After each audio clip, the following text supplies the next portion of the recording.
450 సంవత్సరాలు పరిపాలించారు. శాతవాహన రాజులు 30 మంది, వీళ్ళు 450 సంవత్సరాలు పరిపాలించారు అని చెప్పడం జరుగుతుంది. మరి వీళ్ళ యొక్క పరిపాలనా కాలాన్ని ఎక్కడి నుంచి ఎక్కడి వరకు అంటే 225 BC నుంచి 225 ADగా చాలామంది యాక్సెప్ట్ చేయడం జరుగుతుంది. లేకపోతే ఇంకా కొంతమంది 271 AD నుంచి 174 AD వరకు, 274 AD కాదండి BC, 271 BC నుంచి 174 AD వరకు అని దాదాపు 450 సంవత్సరాలు పరిపాలించారు అని చెప్పడం జరుగుతుంది. సరే, రాజుల సంఖ్య 30 మంది, 450 సంవత్సరాలు పరిపాలించిన కాలం 225 BC నుంచి 225 AD. ఇప్పుడు చూడండి, మనకు శాతవాహన రాజులు 30 మంది అని తెలుస్తుంది. ఈ శాతవాహన రాజులు 30 మందిలో కూడా ప్రసిద్ధి చెందినవాడు ఫేమస్ రూలర్ గౌతమీపుత్ర శాతకర్ణి. ఈ శాతవాహన రాజుల్లో ప్రసిద్ధి చెందినవాడు ఫేమస్ రూలర్ ఎవరు అంటే గౌతమీపుత్ర శాతకర్ణి.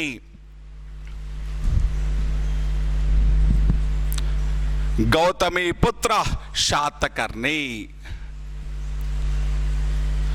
శాతవాహన రాజుల్లో ప్రసిద్ధి చెందినవాడు గౌతమీపుత్ర శాతకర్ణి. ఎన్నవ రాజు అంటే 23వ రాజు. Famous ruler in Satavahana dynasty Gautamiputra Satakarni. ఇతను 23వ రాజు. మరి ఈ శాతవాహనులందరినీ కూడా అందరినీ ఒకేలాగా ట్రీట్ చేయడం లేదు. శాతవాహనులని రెండుగా డివైడ్ చేయవచ్చు. 30 మంది రాజుల్ని రెండు కేటగిరీస్గా డివైడ్ చేయవచ్చు. వాళ్ళలో 1 నుంచి 23 వరకు, 1 నుంచి 23 వరకు ఉండేటువంటి వాళ్ళని తొలి శాతవాహనులు, ఫస్ట్ శాతవాహనాస్, తొలి శాతవాహనాస్ అని పిలవడం జరుగుతుంది. లేకపోతే ఫేమస్ శాతవాహనాస్ అని పిలవడం జరుగుతుంది. 1 నుంచి 23 వరకు ఉండేటువంటి శాతవాహనులని తొలి శాతవాహనులు, ఫేమస్ శాతవాహనాస్ అని పిలుస్తాం. 24 నుంచి 30 వరకు ఉండేటువంటి వాళ్ళని లేటర్ శాతవాహనాస్, మలి శాతవాహనులు అని పిలవడం జరుగుతుంది. అంటే మొదటి శాతవాహన రాజు నుంచి 23వ శాతవాహన రాజు అయినటువంటి గౌతమీపుత్ర శాతకర్ణి వరకు, 23వ శాతవాహన రాజు అయినటువంటి గౌతమీపుత్ర శాతకర్ణి వరకు, 1 నుంచి 23 వరకు ఉండేటువంటి వాళ్ళని తొలి శాతవాహనులు, ఫస్ట్ శాతవాహనాస్ అని పిలుస్తే, అదే 24 నుంచి 30 వరకు ఉండేటువంటి శాతవాహనులని లేటర్ శాతవాహనాస్, మలి శాతవాహనులు అని పిలవడం జరిగింది. ఎందుకని ఈ డివిజన్ చేశారు అంటే అప్ టు 23 అంటే గౌతమీపుత్ర శాతకర్ణి వరకు రాజ్యం అనేటువంటిది అంటే బాగా ఎక్స్టెండ్ అయిపోయింది. టోటల్ ఈ సదరన్ ఇండియా మొత్తం, దక్షిణ భారతదేశం మొత్తము కూడా ఈ శాతవాహనుల యొక్క కంట్రోల్లో ఉంది. అంటే ఆంధ్ర ప్రాంతం కావచ్చు, కర్ణాటక ప్రాంతం కావచ్చు, మహారాష్ట్ర ప్రాంతం కావచ్చు, ఇలా ఈ ప్రాంతం మొత్తము కూడా శాతవాహనుల యొక్క కంట్రోల్లో ఉంది. శాతవాహనులు ఎక్కువ ప్రాంతాన్ని పరిపాలించారు గౌతమీపుత్ర శాతకర్ణి వరకు. కానీ గౌతమీపుత్ర శాతకర్ణి తర్వాత వచ్చినటువంటి రాజులు బలహీనమైనటువంటి వాళ్ళు. దీనితో వీళ్ళ యొక్క సామంతులు అనేటువంటి వాళ్ళు ఈ శాతవాహనుల పైన అంటే శాతవాహనుల పైన స్వతంత్రాన్ని ప్రకటించుకొని స్వతంత్ర రాజ్యాలని ఏర్పాటు చేశారు. అదేవిధంగా శాతవాహనులు శకుల చేతిలో కూడా ఓడిపోవడం జరిగింది. అంటే గౌతమీపుత్ర శాతకర్ణి తర్వాత వచ్చినటువంటి రాజులు వీక్, వాళ్ళందరూ చాలా బలహీనమైనటువంటి రాజులు. అందుకే గౌతమీపుత్ర శాతకర్ణి తర్వాత శాతవాహన సామ్రాజ్యం యొక్క డిక్లైన్మెంట్ అనేటువంటిది స్టార్ట్ అయింది, పతనం అనేటువంటిది ప్రారంభమైంది. అలా చాలా తక్కువ రోజులకే శాతవాహన సామ్రాజ్యం ప్రారంభమైంది. అంటే 1 నుంచి 23 వరకేమో రైజింగ్ ఫేజ్, మళ్ళీ 24 నుంచి 30 వరకు ఉండేదేమో ఫాలింగ్ ఫేజ్, ఇదేమో రైజింగ్ స్టేజ్, ఇదేమో ఫాలింగ్ ఫేజ్. వీళ్ళు బాగా డెవలప్డ్ అంటే బాగా ఎక్స్టెండ్ అయినటువంటి స్టేజ్, బాగా పరిపాలన చేసినటువంటి స్టేజ్, ఎక్కువ ప్రాంతాన్ని కంట్రోల్లో ఉంచుకున్నటువంటిదేమో తొలి శాతవాహనులు. తర్వాత కొంత ప్రాంతాన్ని కోల్పోతూ పూర్తిగా అంతమైపోయినటువంటి స్టేజ్ ఏంటి అంటే లేటర్ శాతవాహనాస్. అంటే శాతవాహనులను ఎన్ని కేటగిరీస్గా డివైడ్ చేశారు? 2. తొలి శాతవాహనులు, మలి శాతవాహనులు. తొలి శాతవాహనులు ఎప్పటి నుంచి ఎప్పటి వరకు? 1 నుంచి 23. మలి శాతవాహనులు 24 నుంచి 30. టోటల్ శాతవాహనుల్లో ప్రసిద్ధి చెందినటువంటి వ్యక్తి గౌతమీపుత్ర శాతకర్ణి. టోటల్ శాతవాహనుల్లోనే ప్రసిద్ధి చెందిన వ్యక్తి గౌతమీపుత్ర శాతకర్ణి. శాతవాహనుల యొక్క రాజభాష ఏంటి? ప్రాకృతం. శాతవాహనుల యొక్క అఫీషియల్ లాంగ్వేజ్ ఏంటి అంటే ప్రాకృతం. శాతవాహనుల యొక్క అఫీషియల్ లాంగ్వేజ్ ప్రాకృతం. సరే, ఇది దేనికి సంబంధించినవి అంటే కొంచెం ఎక్స్ప్లెనేషన్. అంటే ఏంటి, ఇంకా మనం రాజకీయ చరిత్రలోకి రాజుల్లోకి వెళ్ళలేదు, వాళ్ళ పరిపాలనలోకి వెళ్ళట్లేదు. వాళ్ళ గురించి సోర్సెస్ ఏమున్నాయి, వాళ్ళ చరిత్రను తెలుసుకోవడానికి ఆధారాలు ఏమున్నాయి, అదేవిధంగా వాళ్ళకి సంబంధించినటువంటి డిస్ప్యూట్స్ ఏమున్నాయి, కాంట్రవర్సీస్ ఏమున్నాయి అనేటువంటిది నేర్చుకున్నాం. నెక్స్ట్ సైడ్ హెడ్డింగ్ పెట్టుకుందాం, పొలిటికల్ హిస్టరీ, రాజకీయ చరిత్ర.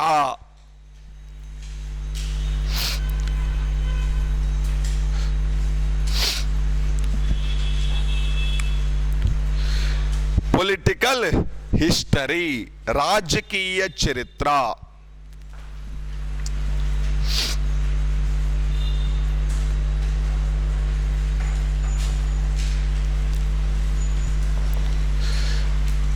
మొత్తం ఎంతమంది రాజులు ఉన్నారని చెప్తున్నాం? 30 మంది రాజులు. ఈ 30 మంది రాజుల్లో మనము నేర్చుకునేది, మనము చెప్పుకునేటువంటిది శ్రీముఖుడు. ఫస్ట్ వ్యక్తి శ్రీముఖుడు. రెండో వ్యక్తి కృష్ణ. మూడో వ్యక్తి శాతకర్ణి. నంబరు గుర్తుపెట్టుకోవాలండి, నంబరు గుర్తుపెట్టుకోవాలి. ఇక్కడ శాతవాహనుల్లో ఒక్కోసారి మొదటి పులోమావి 8వ రాజు అంటాడు, హాలుడు 8వ రాజు అంటాడు. అంటే నంబరు గుర్తుండాలి. మొదటి శాతకర్ణి 1. 4 పూర్ణోచ్చంగుడు. 6 రెండవ శాతకర్ణి, శాతకర్ణి 2. 11 or 13 కుంతల శాతకర్ణి. 11వ రాజు లేకపోతే 13వ రాజు కుంతల శాతకర్ణి. 15 పులోమావి 1. 15 పులోమావి 1. 17 హాలుడు. 17 హాలుడు. 23 గౌతమీపుత్ర శాతకర్ణి. గౌతమీపుత్ర శాతకర్ణి. 24 పులోమావి 2. వాసిష్ఠీపుత్ర పులోమావి లేకపోతే పులోమావి 2. వాసిష్ఠీపుత్ర పులోమావి. నెక్స్ట్ ఇది 25 శివశ్రీ శాతకర్ణి.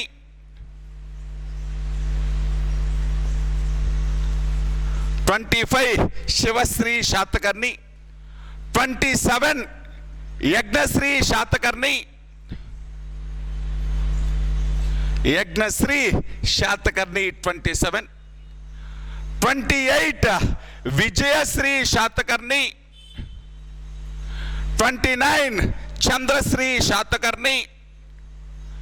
30 పులోమావి 3 మూడవ పులోమావి.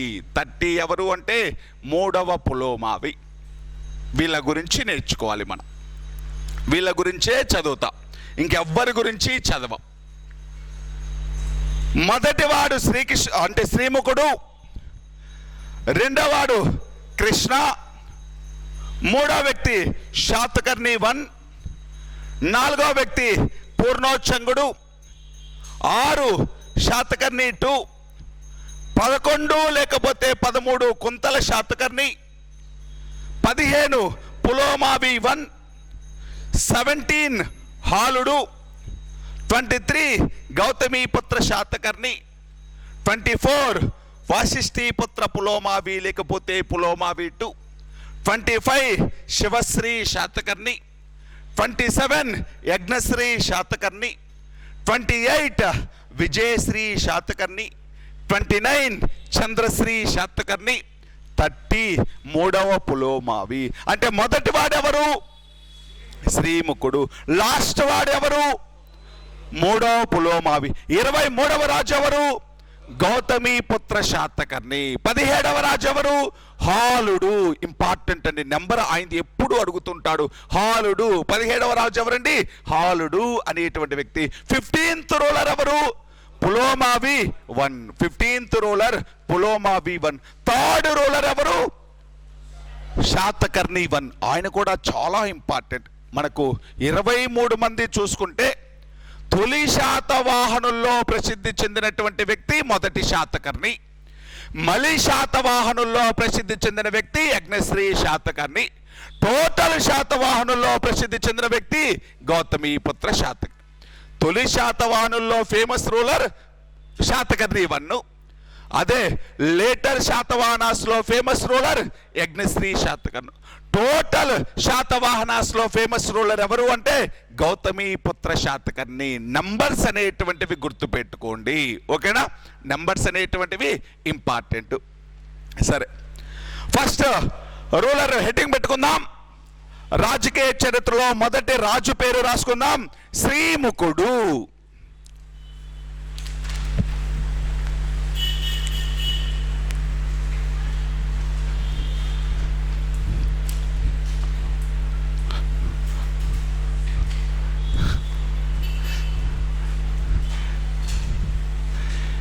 First ruler శ్రీముఖుడు.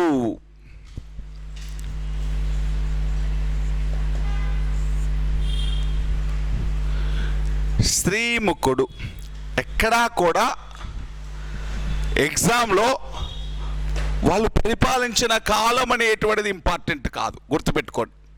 శాతవాహనులు అనేటువంటి వాళ్ళ టైం పీరియడ్ కాంట్రవర్సీ కాబట్టి ఈ సంవత్సరం నుంచి ఈ సంవత్సరం వరకు పరిపాలించారు అనేటువంటిది ఎక్కడ అవసరం లేదు, మీరు నేర్చుకోవాల్సినటువంటి పని కూడా లేదు, ఓకేనా? ఏదైనా ఇయర్ అవసరము అనుకుంటే నేను చెప్తాను, ఏదైనా మనకి ఎగ్జామ్ పాయింట్ ఆఫ్ వ్యూలో అవసరము అనుకుంటే నేను చెప్తాను, లేకపోతే ఇయర్స్ ఏమీ నేర్చుకోవాల్సిన పని లేదు. శాతవాహనుల దగ్గర ఇయర్స్ అవసరం లేదు. మనకి గౌతమీపుత్ర శాతకర్ణి శాలివాహన శకాన్ని ప్రారంభించాడు. ఆయన శాలివాహన శకము లేకపోతే దానినే శకయుగాన్ని ప్రారంభించాడు. చూడండి, అది ఇంపార్టెంట్. ఆయన రాజ్యాన్ని ప్రారంభించిన కాలం ఉంటుంది చూడండి, 78 అనేటువంటిది, క్రీస్తు శకం 78, శాలివాహన యుగం. అదొక్కటే ఇయర్ ఇంపార్టెంట్ శాతవాహనులో, ఇంకా ఇయర్స్ ఏమీ అవసరం లేదు. ఇయర్స్ అనేటువంటివి మీరు పెద్దగా బోధనవద్దు, పెద్దగా అసలు వాటి గురించి పట్టించుకోవద్దు. శ్రీముఖుడు ఎక్కడి నుంచి ఎక్కడి వరకు పరిపాలించాడు కాంట్రవర్సీ, అందుకని మనం చెప్పాల్సిన అవసరం లేదు. సరే, రాజుల పేర్లు మాత్రమే నేర్చుకుందాం. శ్రీముఖుడు అనేటువంటి వ్యక్తి ఇప్పుడు చూద్దాం. ఈ మధ్య కాలంలో జరిపినటువంటి తవ్వకాలలో శాతవాహనుడు అనేటువంటి పేరుతో కాయిన్స్ అనేటువంటివి, నాణాలు అనేటువంటివి శాతవాహనుడు అనేటువంటి పేరుతో కాయిన్స్ అనేటువంటివి కొండాపూరులో దొరికాయి. కొండాపూరులో ఏ పేరుతో కాయిన్స్ దొరికాయండి? శాతవాహనుడు. కొండాపూరులో శాతవాహనుడు అనేటువంటి పేరుతో కాయిన్స్ దొరికితే, అదేవిధంగా సిముక అనేటువంటి పేరు మీదుగా కాయిన్స్ అనేటువంటివి ఎక్కడ దొరికాయి అంటే కోటిలింగాల వద్ద దొరికాయి. సిముక అనేటువంటి ఈ ప్రాంతంలో కాయిన్స్ అనేటువంటివి, సిముక అనేటువంటి పేరుతో కాయిన్స్ అనేటువంటివి కోటిలింగాల వద్ద దొరికాయి. కొండాపూర్ ప్రాంతంలో శాతవాహన అనేటువంటి పేరుతో కాయిన్స్ దొరికితే, కోటిలింగాల ప్రాంతంలో సిముక అనేటువంటి పేరుతో కాయిన్స్ అనేటువంటివి దొరికాయి. ఇక్కడ తవ్వకాలు చేపట్టి ఈ కాయిన్స్ని ఎగ్జిక్యూట్ చేసినటువంటి పర్సన్, ఈ కాయిన్స్ని బయటకు తీసినటువంటి హిస్టారియన్ పివి పరబ్రహ్మ శాస్త్రి. పివి పరబ్రహ్మ శాస్త్రి ఈ కొండాపూరు, కోటిలింగాల ప్రాంతాలలో తవ్వకాలు జరిపి అక్కడ కాయిన్స్ని ఐడెంటిఫై చేసినటువంటి వ్యక్తి పివి పరబ్రహ్మ శాస్త్రి. కొండాపూరులోనేమో శాతవాహనుడు అనేటువంటి పేరుతో కాయిన్స్ దొరికాయి, కోటిలింగాలోనేమో సిముక అనేటువంటి పేరుతో కాయిన్స్ దొరికాయి. మెజారిటీ హిస్టారియన్స్ ప్రకారం ఈ కొండాపూర్లో దొరికినటువంటి శాసన కాయిన్స్లో దొరికినటువంటి శాతవాహనుడు, అదేవిధంగా కోటిలింగాల వద్ద ఈ కాయిన్స్లో దొరికినటువంటి సిముకుడు ఇద్దరూ కూడా ఒకరే. ఈ శాతవాహనుడు, సిముక ఇద్దరూ కూడా ఒకరే. కొండాపూర్ వద్ద దొరికినటువంటి ఈ శాతవాహనుడు, కోటిలింగాల వద్ద దొరికినటువంటి ఈ సిముక ఇద్దరూ కూడా ఒకటే అని చరిత్రకారులు నమ్మడం జరుగుతుంది. ఇద్దరూ కూడా ఒక్కరే అని చరిత్రకారులు, ఈ శాతవాహనుడు, సిముక అనేటువంటి వాళ్ళు ఇద్దరూ కూడా ఒకరే అని చెప్పడం జరుగుతుంది. శాతవాహనులు ఇనీషియల్గా అంటే శాతవాహనులు అంటే శ్రీముఖుడు ఇనీషియల్గా మౌర్యులకు సామంతులుగా ఉండేవాడు. శ్రీముఖుడు ఇనీషియల్గా మౌర్యులకి సబార్డినేట్గా, ఫిడేటర్గా ఉన్నాడు. మౌర్యులకి సామంతుడుగా, మౌర్యులకి ఫిడేటర్గా ఉన్నటువంటి శ్రీముఖుడు ఎప్పుడైతే మౌర్యులు అనేటువంటి వాళ్ళు వీకర్ అయిపోయారో, ఎప్పుడైతే మౌర్యులు అనేటువంటి వాళ్ళు బలహీనమైపోయారో, శ్రీముఖుడు అనేటువంటి వ్యక్తి స్వతంత్రాన్ని ప్రకటించుకున్నాడు, ఇండిపెండెన్సీని ప్రకటించుకున్నాడు. మౌర్యుల నుంచి స్వతంత్రాన్ని ప్రకటించుకొని తను సొంతంగా శాతవాహన రాజ్యాన్ని ఏర్పాటు చేసుకోవడం జరిగింది. ఈ సిముక లేకపోతే శాతవాహనుడు ఇనీషియల్గా మౌర్యులకు ఫిడేటర్గా ఉండేవాడు, మౌర్యులకు సామంతులుగా ఉన్నాడు. ఈ మౌర్యుల నుంచి స్వతంత్రాన్ని ప్రకటించుకొని స్వతంత్ర రాజ్యాన్ని, శాతవాహన సామ్రాజ్యాన్ని స్టార్ట్ చేయడం జరిగింది. ఈయన ఏర్పాటు చేసినటువంటి ఈ శాతవాహన సామ్రాజ్యం ఆంధ్రదేశ చరిత్రలోనే ప్రసిద్ధి చెందినటువంటి రాజ్యంగా మారింది. టోటల్ ఆంధ్రులని కోస్తా, రాయలసీమ, తెలంగాణ ప్రాంతాలని టోటల్ ఆంధ్రప్రదేశ్ చరిత్రలో 3 రాజవంశాలు పరిపాలిస్తే అవి మొదట శాతవాహనులు, రెండోది కాకతీయులు, మూడోది కుతుబ్ షాహీలు. 3 మాత్రమే టోటల్ ఆంధ్రులను పరిపాలించారు. అలా టోటల్ ఆంధ్రప్రదేశ్ను పరిపాలించినటువంటి రాజవంశం ఏంటి అంటే శాతవాహనులు. ఆంధ్రదేశ చరిత్రలో టోటల్ కోస్తా, రాయలసీమ, తెలంగాణ ప్రాంతాలను కలిపి ఏకం చేసి యునైటెడ్గా పరిపాలించిన రాజవంశాలు 3 ఉన్నాయి. ఆ 3 రాజవంశాలు ఏంటి అంటే శాతవాహనులు, కాకతీయులు, కుతుబ్ షాహీలు అనేటువంటివి. ఆ శాతవాహనులు, కాకతీయులు, కుతుబ్ షాహీలు ఇలా శ్రీముఖుడు ఏర్పాటు చేసినటువంటి ఈ శాతవాహన సామ్రాజ్యం టోటల్ ఆంధ్ర ప్రాంతాన్ని పరిపాలించింది. ఆంధ్రాతో పాటు ఈ కర్ణాటక, మహారాష్ట్ర ప్రాంతాన్ని కూడా పరిపాలించింది. శాసనాలలో శ్రీముఖుడు అనేటువంటి పేరు ఎలా ఉంటుంది అంటే సిముక అని ఉంటుంది.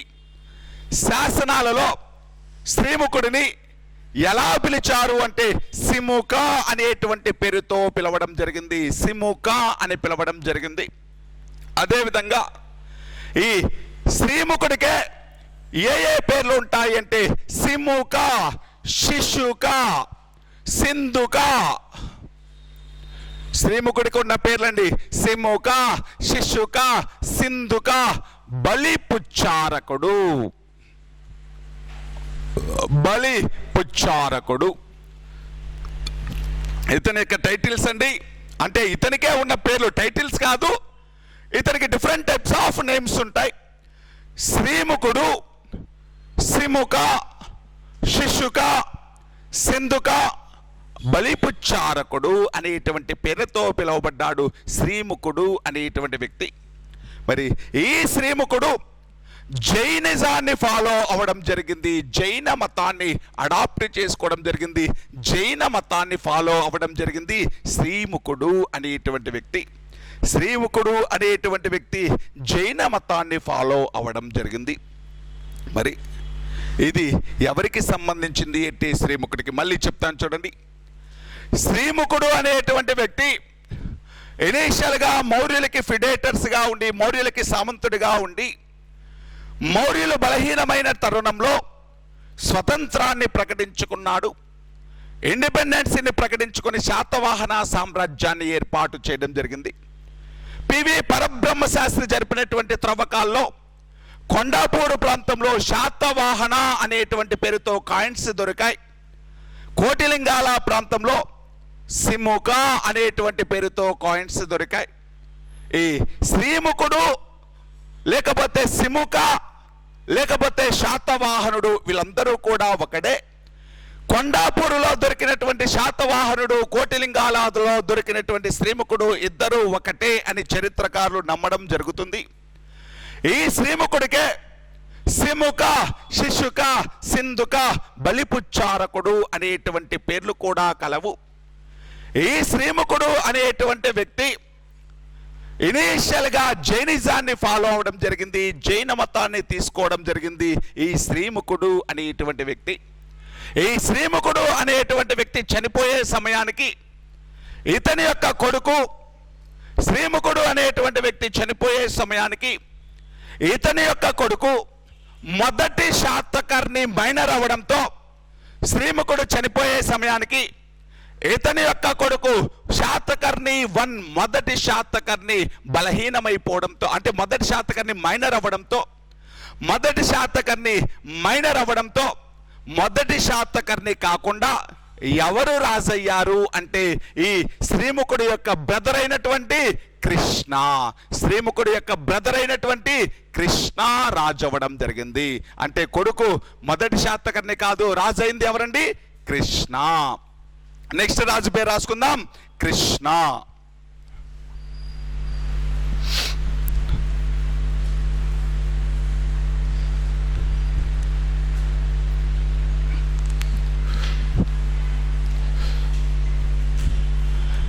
Next ruler Krishna.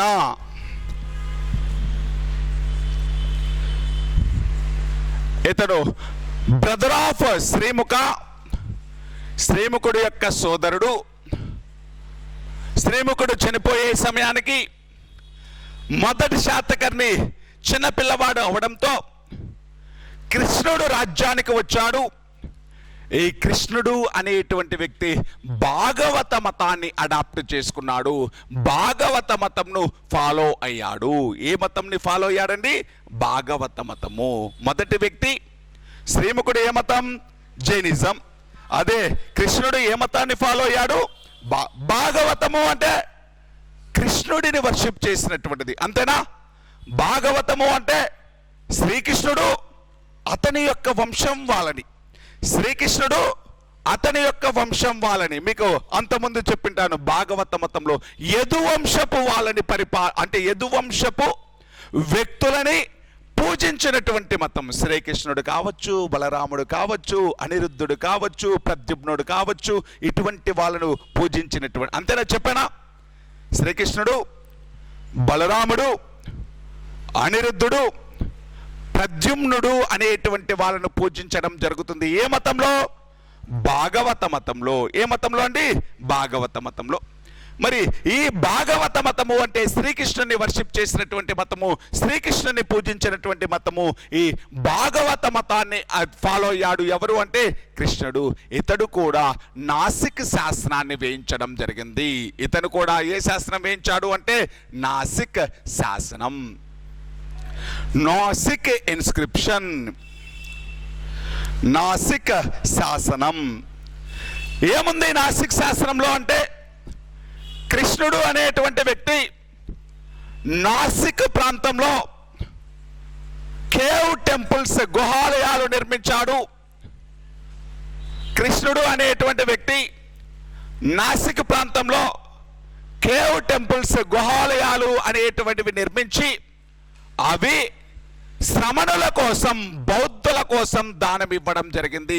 శ్రమణుల కోసం అంటే బౌద్ధులకి డొనేట్ చేయడం జరిగింది. బౌద్ధ మతస్థులకి దానం చేశాడు అని చెప్పుకున్నాడు నాసిక్ శాస్త్రంలో. మళ్ళీ చెప్తాను చూడండి. నాసిక్ శాస్త్రాన్ని కృష్ణుడు కంపోజ్ చేశాడు, కృష్ణుడు వేయించడం జరిగింది. ఏముంటుంది నాసిక్ శాస్త్రంలో అంటే, నాసిక్ ప్రాంతంలో కేవ్ టెంపుల్స్, గుహాలయాలు నిర్మించి బౌద్ధ మతస్థులకి దానం చేశాను అని చెప్పుకున్నాడు. ఈ నాసిక్ ప్రాంతంలో గుహాలయాలు నిర్మించి బౌద్ధ మతస్థులకి దానం చేశాను అని చెప్పుకున్నాడు. ఏ శాస్త్రంలో? నాసిక్ శాస్త్రంలో. ఏ శాస్త్రంలో అంటే నాసిక్. మీకు నాసిక్ శాస్త్రం చాలాసార్లు వస్తుంది. ఎవరిదో ఒక రాజు కాదు, చాలామంది శాస్త్రాలు నాసిక్లో దొరికాయి కాబట్టి అన్ని నాసిక్ శాస్త్రాలే. కృష్ణుడి శాస్త్రం, ఆయన వేసిన శాస్త్రం నాసిక్లో దొరికింది, నాసిక్ శాస్త్రం. గౌతమి బాలశ్రీ వేయించిన శాస్త్రం నాసిక్లో దొరికింది, నాసిక్ శాస్త్రం. అదేవిధంగా వృషభదత్తుడు అనేటువంటి వ్యక్తి వస్తాడు, నహపానుడి యొక్క అల్లుడు వస్తాడు. ఆ నహపానుడి యొక్క అల్లుడు వృషభదత్తుడు వేయించిన శాస్త్రం కూడా నాసిక్లో దొరుకుతుంది, అది నాసిక్ శాస్త్రమే. మీరు నాసిక్ శాస్త్రం ఎన్నిసార్లు వస్తుంది అని కన్ఫ్యూజ్ అవ్వద్దు. అది ఎవరెవరు వేశారు అనేటువంటిది మనకు తెలియాలి. ఆ సిచ్యువేషన్ బట్టి మనము ఎవరు అనేటువంటిది ఐడెంటిఫై చేయాలి. కృష్ణుడు ఒక నాసిక్ శాస్త్రం వేశాడు. దీంట్లో ఉండే కంటెంట్ ఏంటి? బౌద్ధ మతస్థుల కోసం గుహాలయాలు దానం చేశాను. మళ్ళీ గౌతమి బాలశ్రీ నాసిక్ శాస్త్రం వేస్తుంది. ఆ నాసిక్ శాస్త్రం గౌతమి పుత్ర శాతకర్ణి యొక్క గ్రేట్నెస్ గురించి చెప్పింది. మళ్ళీ అంటే ఎవరు? నహపానుడి యొక్క అల్లుడు వృషభదత్తుడు అనేటువంటి వ్యక్తి నాసిక్ శాస్త్రాన్ని వేస్తాడు. ఆ నాసిక్ శాస్త్రంలో ఆ కాలం నాటి డబ్బు గురించి, శ్రేణుల గురించి, వడ్డీ వ్యవస్థ గురించి, ట్యాక్స్ గురించి వివరించడం జరుగుతుంది. ఏ శాస్త్రంలో అంటే నాసిక్ శాస్త్రంలో. నేను ఒక్కొక్క రాజు వాళ్ళ పరిస్థితులు వచ్చినప్పుడు, వాళ్ళ సిచ్యువేషన్ వచ్చినప్పుడు వాటి గురించి ఎక్స్ప్లెయిన్ చేద్దాం. వృషభదత్తుడు వస్తాడు, గౌతమి పుత్ర శాతకర్ణి వచ్చినప్పుడు వృషభదత్తుడు వస్తాడు, ఆయన గురించి అక్కడ నేర్చుకుందాం. ఇది ఓన్లీ కృష్ణుడు కోసం మాత్రమే. కృష్ణుడు వేసిన శాస్త్రం ఏంటండి? నాసిక్ శాసనం. ఎంతకంటే ఇంకేమీ ఎక్కువ ఉండదు. కృష్ణుడు పెద్దగా తెలియటం లేదు ఫస్ట్ రాజుల గురించి, శ్రీముఖుడి గురించి, కృష్ణుడి గురించి పెద్దగా ఇన్ఫర్మేషన్ అనేటువంటిది లేదు. మరి కృష్ణుడి తర్వాత మొదటి శాతకర్ణి అనేటువంటి వ్యక్తి రాజు అవ్వడం జరుగుతుంది. Next heading Satakarni 1. మొదటి శాతకర్ణి చాలా ప్రసిద్ధి చెందినటువంటి వ్యక్తి మొదటి శాతకర్ణి.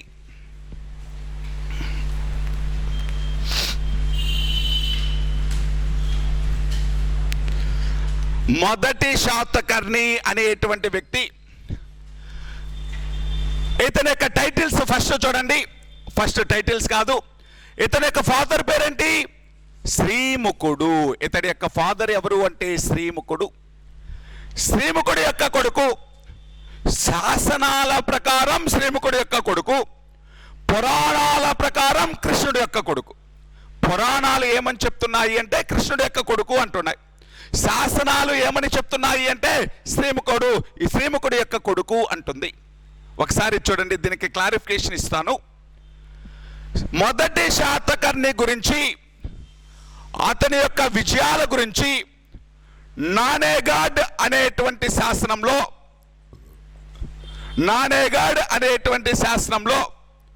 మొదటి శాతకర్ణి భార్య అయినటువంటి దేవి నాగానిక చెప్పడం జరిగింది. మళ్ళీ చూడండి, దేవి నాగానిక ఒక శాసనం వేయించింది, నానేగాడి శాసనం.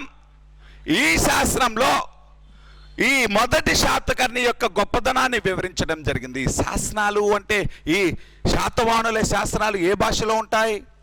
ప్రాకృత భాషలో. వాళ్ళ అఫీషియల్ లాంగ్వేజ్ ప్రాకృతం కదా. నానేగాడి శాస్త్రం ఏ భాషలో ఉంది అంటే ఏం చెప్పాలి?